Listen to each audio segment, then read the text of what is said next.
Hello everyone, I'm Jim, and this is my channel, Jim Reads Too Slow. And this is my belated New Worlds November wrap-up. First of all, I want to thank Scott and Becky over at the Bookish Bryants for coming up with this event. I had a good time and read some really good classic science fiction stories. I totaled 20 stories and novels, not counting a handful of non-science fiction stories. But before I get started, I'm going to have a little drink of this to lubricate my throat a little bit. It's the new Knob Creek Smoked Maple Bourbon, and it tastes just like breakfast. So, like I said, there were some real standouts, like Rescue Party by Arthur C. Clarke, which was probably one of my favorites of all time.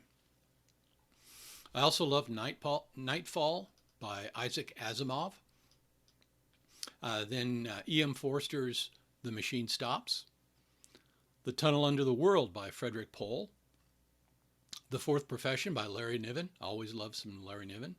And of course, War of the Worlds by H.G. Wells is a classic. I also have to second all the praise for Octavia E. Butler. I read her story Speech Sounds during Dystopia Apocalypse Week from her collection Bloodchild. And I have to say that I will be up for reading any of her work at any time.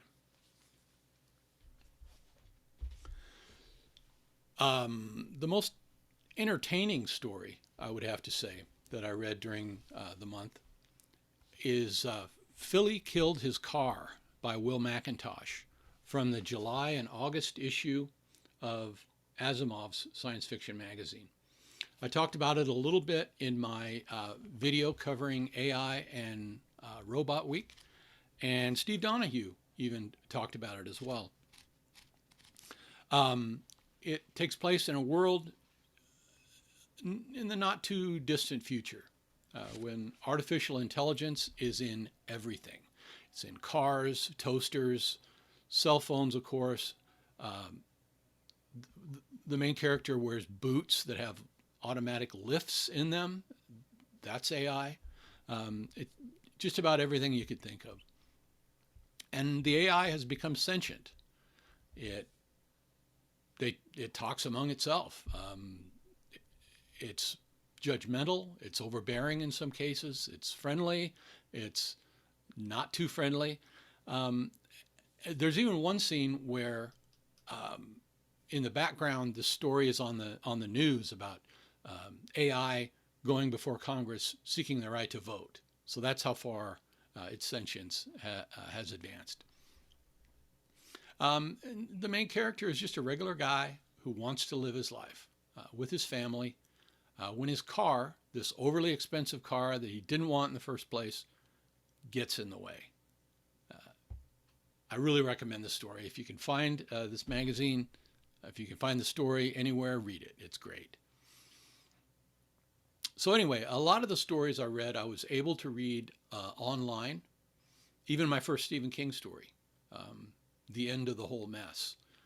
I found that story a little more interesting than Scott did, but it was kind of a mess. It was a little goofy too. I read several of the longer stories along with listening to them on audio format, which is a practice that I find I really like. So that's my New Worlds November. 2 thumbs up for that event. I would love to do that again. And in the non-science fiction reading, like I said in my last video, I dipped my toe a little bit into Russian literature. I read The Death of Ivan Ilyich by Leo Tolstoy. Now that, I believe, was my first Tolstoy fiction. During a period of my life several years ago, I made a dive into the concept of Christian anarchism, where I found this book, The Kingdom of God is Within You, by Leo Tolstoy. And I second Noah's endorsement of this over at Everyone Who Reads It Must Converse. you can talk the Christian talk, but can you walk the walk? That's what that book is all about, and Tolstoy is really good at explaining the way a Christian ought to behave. I intend to read more Tolstoy. I also read One Day in the Life of Ivan Denisovich by Alexander Solzhenitsyn. I can tell you this book is ponderous, as it is intended to be. It's a day in the life of a everyman who is a prisoner in Soviet Russia's Gulag. And I read The Cloak, also known as The Overcoat by Nikolai Gogol, which was at times tragic and at times hilarious. So that's my November wrap-up. Moving into December, I have picked up Light in August again by William Faulkner. I started reading that in September and then put it down because I had reached a level of Faulkner burnout. I discovered that I had never, with the exception of A Rose for Emily, I had never read any William Faulkner before this year. So I thought, well, let's get to it. And I decided to get involved in Faulkner in August, which was Sanctuary this year. But before I did that, toward the end of July, I read As I Lay Dying, which when I started reading that, the thought struck me, I know a lot of these people. Growing up in rural Nebraska, these people are really familiar to me. I found that book hilarious in places. And so I thought, well, I need to turn the rest of this year into my Faulkner year, the way I turned the first half of the year into my Jane Austen. So I read As I Lay Dying. Like I said, I went into Sanctuary and followed that up with Sound and the Fury.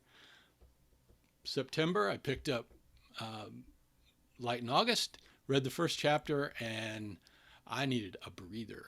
Faulkner is Faulkner. I mean, so I picked that up again. About 2/3 of the way through. I'm really enjoying it, though. It's kind of a dark book, but what can I say? So I'm working on that. A couple other things. Maybe I'll do a TBR in about December, or another video about what things I'm looking forward to. Until then, though, have a good one.